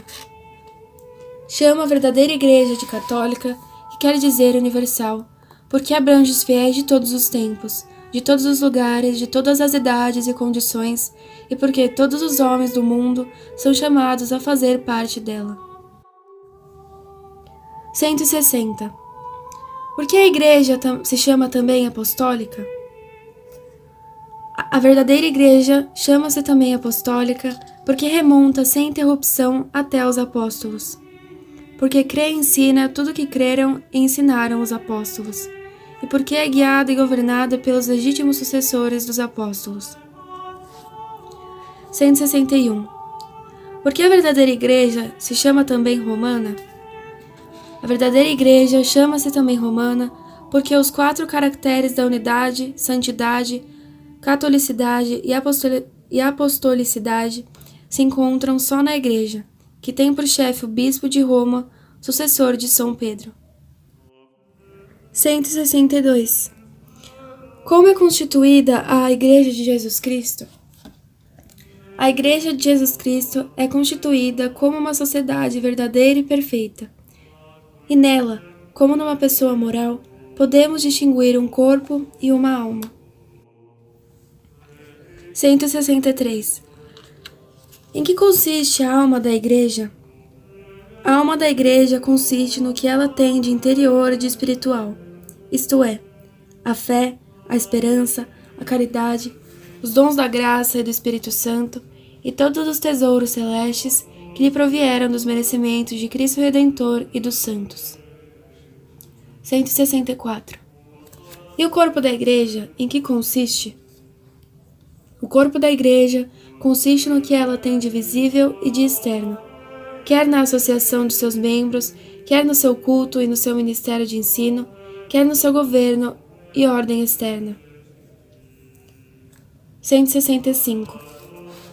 Para nos salvarmos, basta sermos de qualquer maneira membros da Igreja Católica? Não basta para nos salvarmos o sermos de qualquer maneira membros da Igreja Católica, mas é preciso que sejamos seus membros vivos. 166. Quais são os membros vivos da Igreja? Os membros vivos da Igreja são todos os justos e só eles, isto é, aqueles que estão atualmente na graça de Deus. 167. E quais são nela os membros mortos? Membros mortos da Igreja são os fiéis que estão em pecado mortal. 168. Pode alguém salvar-se fora da Igreja Católica, Apostólica e Romana? Não. Fora da Igreja Católica, Apostólica e Romana, ninguém pode salvar-se, como ninguém pôde salvar-se do dilúvio fora da Arca de Noé, que era a figura desta Igreja. 169. Como então se salvaram os antigos patriarcas, os profetas e todos os outros justos do Antigo Testamento? Todos os justos do Antigo Testamento se salvaram em virtude da fé que tinham no Cristo que havia de vir, e por meio da qual eles já pertenciam espiritualmente a esta Igreja. 170. Mas quem se encontrasse sem culpa fora da Igreja poderia salvar-se? Quem, encontrando-se sem culpa sua, quer dizer, em boa fé, fora da Igreja, tivesse recebido o batismo ou tivesse desejo, ao menos implícito, de o receber, e além disso procurasse sinceramente a verdade e cumprisse a vontade de Deus o melhor que pudesse, ainda que separado do corpo da Igreja, estaria unido à alma dela, e portanto no caminho da salvação. 171. E quem, sendo embora membro da Igreja Católica, não pusesse em prática os seus ensinamentos, este se salvaria? Quem, sendo muito embora membro da Igreja Católica, não pusesse em prática os seus ensinamentos, este seria membro morto e, portanto, não se salvaria. Porque para a salvação de um adulto requerem-se não só o batismo e a fé, mas também as obras conformes à fé. 172. Somos obrigados a acreditar em todas as verdades que a Igreja ensina? Sim, somos obrigados a acreditar em todas as verdades que a Igreja nos ensina. E Jesus Cristo declarou que quem não crê já está condenado. 173. Somos também obrigados a fazer tudo o que a Igreja manda? Sim, somos obrigados a fazer tudo o que a Igreja manda, porque Jesus Cristo disse aos pastores da Igreja: quem vos ouve, a mim me ouve, e quem vos despreza, a mim me despreza. 174. Pode enganar-se a Igreja nas coisas que nos propõe para crermos? Não. Nas coisas que nos propõe para crermos, a Igreja não pode enganar-se, porque, segundo a promessa de Jesus Cristo, é sempre assistida pelo Espírito Santo. 175. A Igreja Católica é então infalível? Sim, a Igreja Católica é infalível. Por isso, aqueles que rejeitam as suas definições perdem a fé e tornam-se hereges. 176. A Igreja Católica pode ser destruída ou perecer? Não. A Igreja Católica pode ser perseguida, mas não pode ser destruída nem perecer. Ela há de durar até o fim do mundo, porque até o fim do mundo Jesus Cristo estará com ela, como prometeu. 177. Por que é a Igreja Católica tão perseguida? A Igreja Católica é tão perseguida porque assim foi também perseguido seu divino fundador, e porque reprova os vícios, combate as paixões e condena todas as injustiças e todos os erros. 178. Há outros deveres dos católicos para com a Igreja? Todo qualquer cristão deve ter para com a Igreja um amor ilimitado, considerar-se feliz e infinitamente honrado por pertencer a ela, e empenhar-se pela glória e aumento dela por todos os meios ao seu alcance. Terceira, da Igreja docente e da Igreja discente. 179. Há alguma distinção entre os membros que compõem a Igreja? Entre os membros que compõem a Igreja, há distinção muito importante, porque há uns que mandam, outros que obedecem, uns que ensinam, outros que são ensinados. 180. Como se chama a parte da Igreja que ensina? A parte da Igreja que ensina chama-se docente ou ensinante. 181. E a parte da Igreja que é ensinada como se chama? A parte da Igreja que é ensinada chama-se discente. 182. Quem estabeleceu essa distinção na Igreja? Esta distinção na Igreja estabeleceu-a o próprio Jesus Cristo. 183. A Igreja docente e a Igreja discente são, pois, duas igrejas distintas? A Igreja docente e a Igreja discente são duas partes distintas de uma só e a mesma Igreja. Como no corpo humano, a cabeça é distinta dos outros membros e, não obstante, forma com eles um corpo só. 184. De que pessoas se compõe a Igreja docente? A Igreja docente compõe-se de todos os bispos, quer se encontrem dispersos, quer se encontrem reunidos em concílio, unidos à sua cabeça o Romano Pontífice. 185. E a Igreja discente, de que pessoas é composta? A Igreja discente é composta de todos os fiéis. 186. Quais são as pessoas que têm na Igreja a autoridade de ensinar? Os que têm na Igreja o poder de ensinar são o Papa e os bispos, e sob a dependência destes, os outros ministros sagrados. 187. Somos obrigados a ouvir a Igreja docente? Sim, sem dúvida somos obrigados a ouvir a Igreja docente, sob pena de condenação eterna, porque Jesus Cristo disse aos pastores da Igreja, na pessoa dos apóstolos: Quem vos ouve, a mim me ouve, e quem vos despreza, a mim me despreza. 188.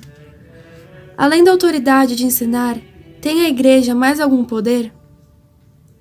Sim, além da autoridade de ensinar, a Igreja tem especialmente o poder de administrar as coisas santas, de fazer leis e de exigir a sua observância. 189. Virá do povo o poder que tem os membros da hierarquia eclesiástica? O poder que tem os membros da hierarquia eclesiástica não vem do povo. E seria heresia dizê-lo: vem unicamente de Deus. 190. A quem compete o exercício destes poderes? O exercício destes poderes compete unicamente ao corpo hierárquico, isto é, ao Papa e aos bispos a ele subordinados. Quarto, do Papa e dos bispos. 191. Quem é o Papa? O Papa, a quem chamamos também de Sumo Pontífice ou Romano Pontífice, é o sucessor de São Pedro na Santa Sé, o vigário de Jesus Cristo na terra e o chefe visível da Igreja. 192. Por que o Romano Pontífice é o sucessor de São Pedro? O Romano Pontífice é sucessor de São Pedro porque São Pedro reuniu na sua pessoa a dignidade de bispo de Roma e de chefe da Igreja, e porque, sem disposição divina, estabeleceu em Roma sua sede e aí morreu. Por isso, Quem é eleito bispo de Roma é também herdeiro de toda a sua autoridade. 193. Porque o Romano Pontífice é o vigário de Jesus Cristo? O Romano Pontífice é o vigário de Jesus Cristo porque ele o representa na terra e faz as suas vezes no governo da Igreja. 194. Porque o Romano Pontífice é o chefe visível da Igreja? O Romano Pontífice é o chefe visível da Igreja porque a dirige visivelmente com a mesma autoridade de Jesus Cristo, que é a cabeça invisível da Igreja. 195. Qual é, pois, a dignidade do Papa? A dignidade do Papa é a maior entre todas as dignidades da terra, e dá-lhe um poder supremo e imediato sobre todos e cada um dos pastores e dos fiéis. 196. Pode errar o Papa ao ensinar a Igreja? O Papa não pode errar, quer dizer, é infalível nas definições que dizem a respeito à fé e aos costumes. 197. Qual é o motivo por que o Papa é infalível? O Papa é infalível em razão da promessa de Cristo e da contínua assistência do Espírito Santo. 198. Quando o Papa é infalível? O Papa é infalível só quando, na sua qualidade de pastor e de mestre de todos os cristãos, em virtude da suprema autoridade apostólica, define uma doutrina relativa à fé e aos costumes, que deve ser seguida por toda a Igreja. 199. Quem não acreditasse nas definições solenes do Papa, que pecado cometeria? Quem não acreditasse nas definições solenes do Papa, ou ainda só tivesse dúvidas dela, pecaria contra a fé. E se obstinasse nessa incredulidade, já não seria católico, mas herege. 200. Por que fim Deus concedeu ao Papa o dom da infalibilidade? Deus concedeu ao Papa o dom da infalibilidade, a fim de que todos estejam certos e seguros da verdade que a Igreja ensina. 201. Quando foi definido que o Papa é infalível? A infalibilidade do Papa foi definida pela Igreja no Concílio do Vaticano, e se alguém ousasse contradizer essa definição, seria herege e excomungado. 202. A Igreja, ao definir que o Papa é infalível, estabeleceu, porventura, uma nova verdade da fé? Não. A Igreja, ao definir que o Papa é infalível, não estabeleceu uma nova verdade de fé, mas só definiu, para se opor a erros novos, que a infalibilidade do Papa, contida já na Sagrada Escritura e na tradição, é uma verdade revelada por Deus e que, por conseguinte, se deve crer como dogma ou artigo de fé. 203. Como qualquer católico deve proceder para com o Papa? Todo e qualquer católico deve reconhecer o Papa como um pai, pastor e mestre universal, e estar unido a ele no espírito e coração. 204. Depois do Papa, quais são, por instituição divina, as personagens mais venerandas da Igreja? Depois do Papa, por instituição divina, as personagens mais venerandas da Igreja são os bispos. 205. Quem são os bispos? Os bispos são os pastores dos fiéis estabelecidos pelo Espírito Santo para governar a Igreja de Deus, nas sedes que lhes são confiadas sob a dependência do Romano Pontífice. 206. Que é o bispo na própria diocese? O bispo na própria diocese é o pastor legítimo, o pai, o mestre, o superior de todos os fiéis, eclesiásticos e leigos que pertencem à mesma diocese. 207. Por que o bispo se chama pastor legítimo? Chama-se o bispo pastor legítimo porque a jurisdição, isto é, o poder que tem de governar os fiéis da própria diocese, lhe foi conferido segundo as normas e leis da Igreja. 208. De quem são os sucessores o Papa e os bispos? O Papa é sucessor de São Pedro, príncipe dos apóstolos, e os bispos são sucessores dos apóstolos, no que diz respeito ao governo ordinário da Igreja. 209. Deve o fiel estar unido ao próprio bispo?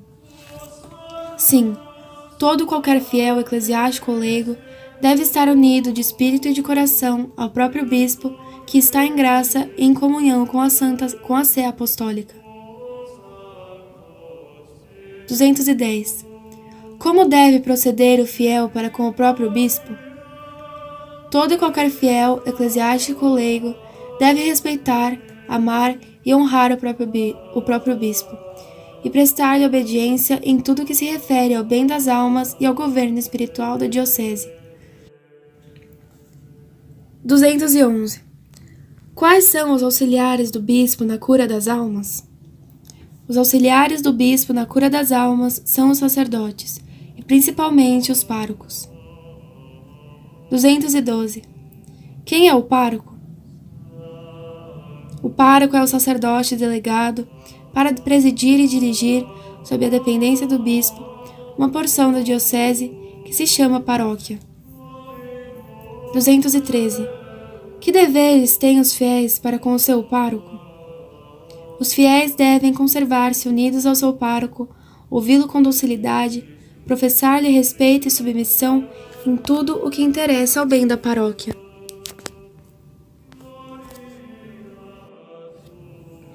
Quinto, na comunhão dos santos. 214.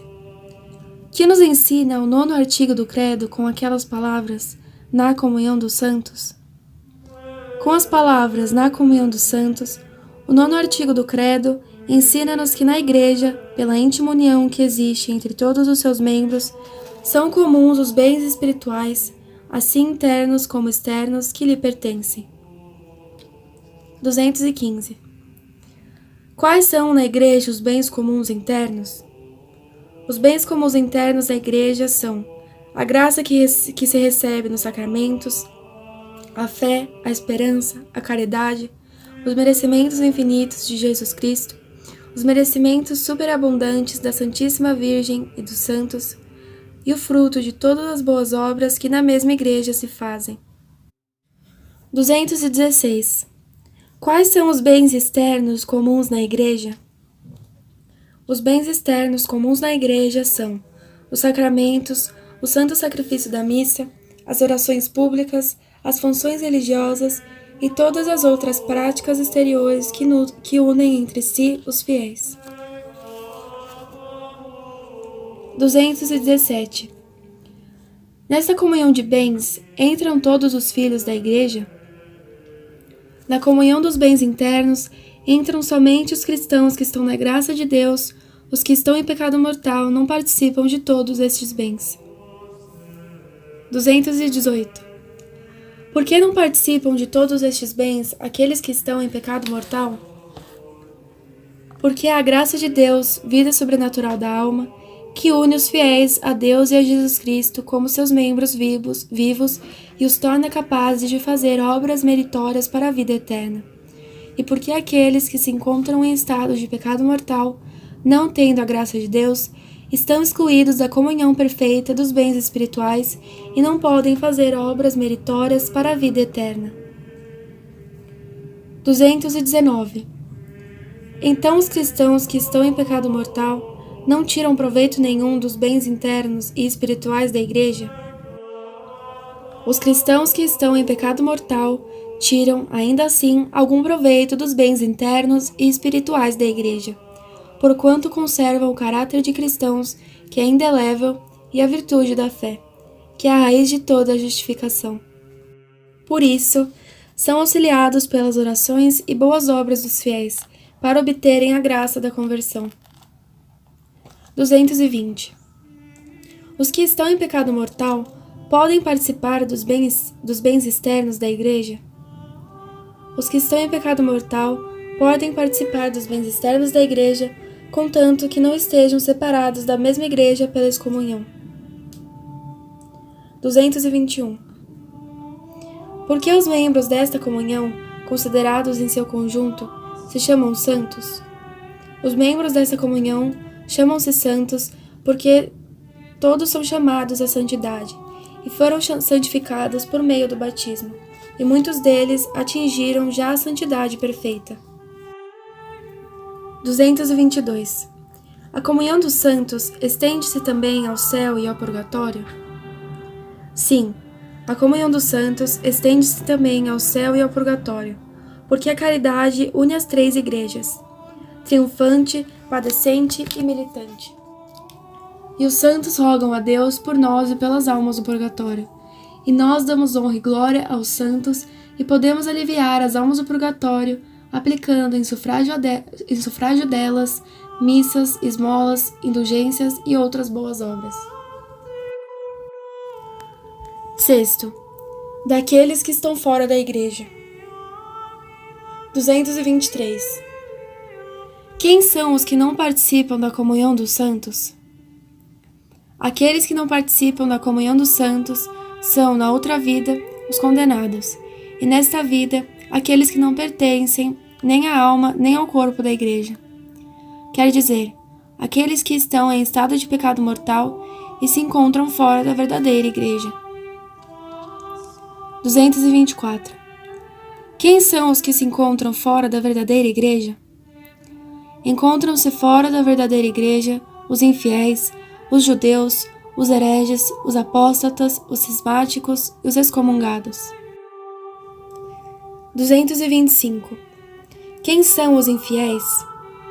Os infiéis são aqueles que não foram batizados e não creem em Jesus Cristo, seja porque creem e adoram falsas divindades como os idólatras, seja porque, embora admitam o único Deus verdadeiro, não creem em Cristo Messias, nem como vindo na pessoa de Jesus Cristo, nem como havendo de vir ainda.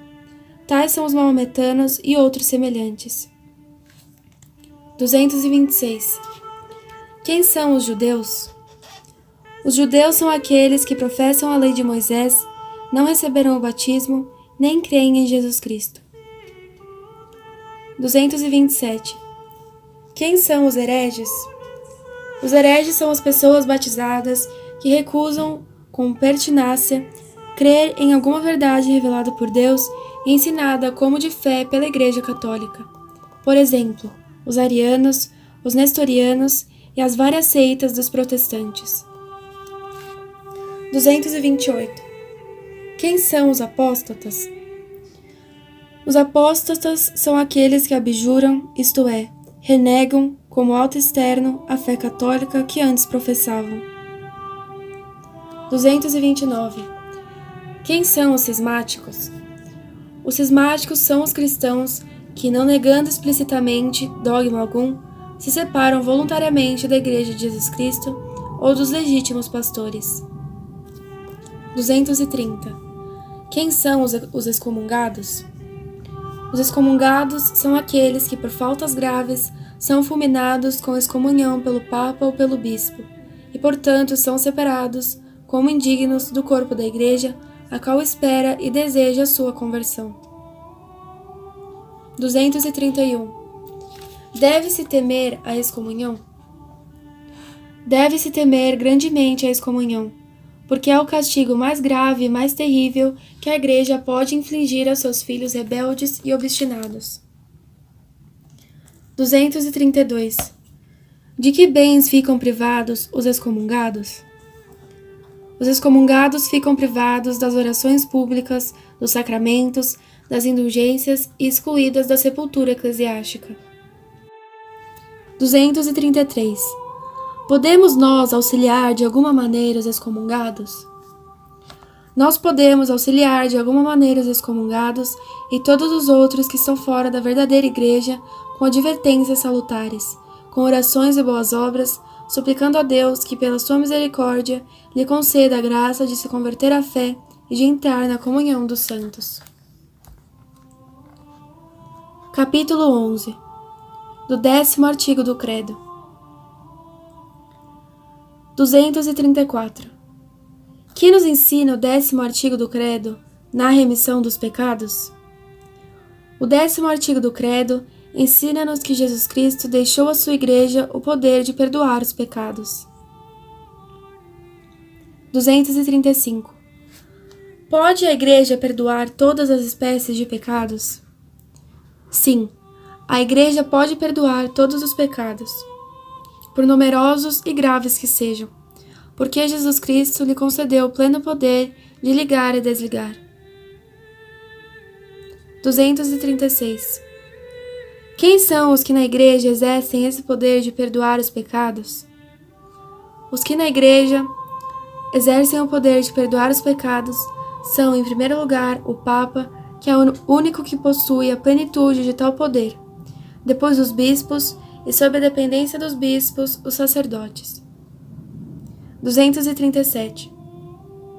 Como perdoa a Igreja os pecados?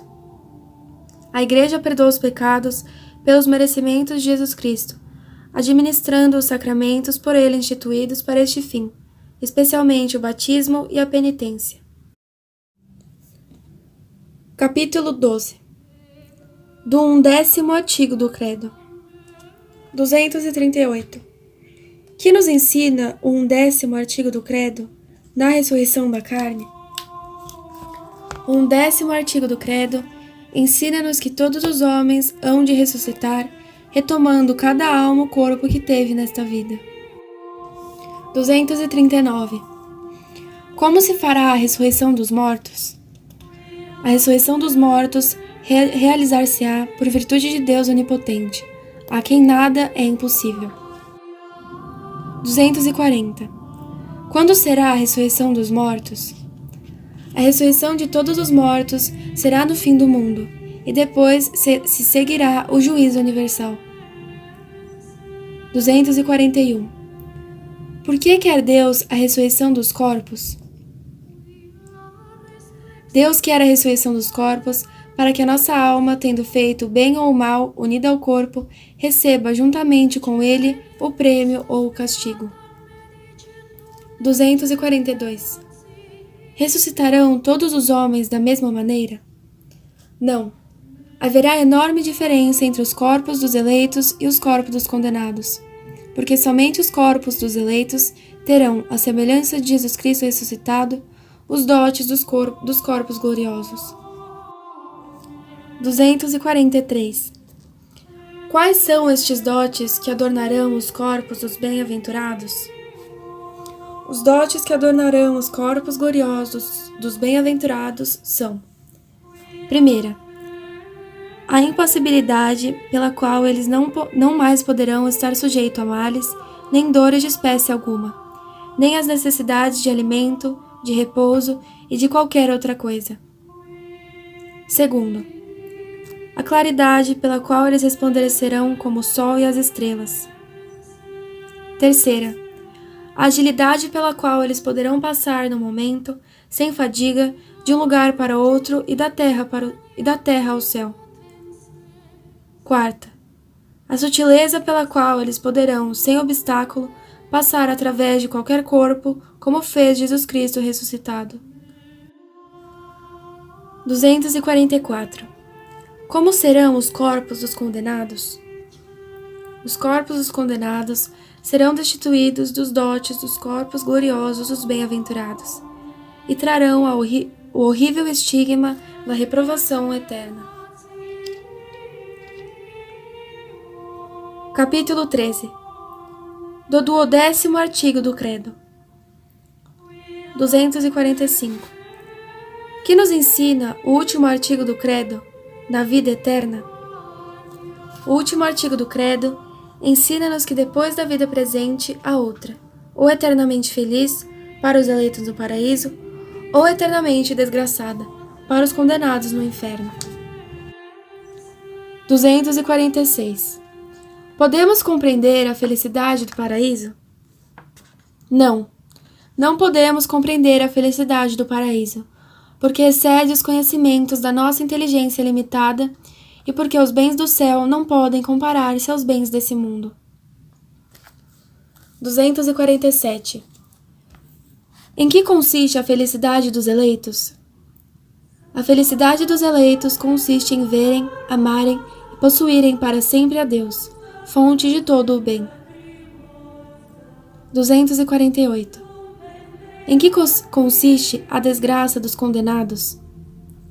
A desgraça dos condenados consiste em serem para sempre privados da visão de Deus e punidos com os tormentos eternos do inferno. 249. Por ora, são só para as almas os bens do paraíso e os males do inferno? Os bens do paraíso e os males do inferno, por ora, são só para as almas, porque, por enquanto, só as almas estão no paraíso ou no inferno. Mas, depois da ressurreição da carne, os homens, na plenitude da sua natureza, isto é, em corpo e alma, serão ou felizes ou infelizes para sempre. 250. Serão iguais para os eleitos os bens do paraíso e para os condenados os males do inferno? Os bens do paraíso para os eleitos e os males do inferno para os condenados serão iguais na substância e na duração eterna, mas na medida, isto é, no grau, serão maiores ou menores, segundo os méritos ou deméritos de cada um. 251. Que quer dizer a palavra Amém no fim do credo? A palavra Amém no fim das orações significa assim seja. No fim do credo significa assim é, que quer dizer creio que é absolutamente verdadeiro tudo o que nestes 12 artigos se contém, e estou mais certo disso do que se o visse com os meus próprios olhos.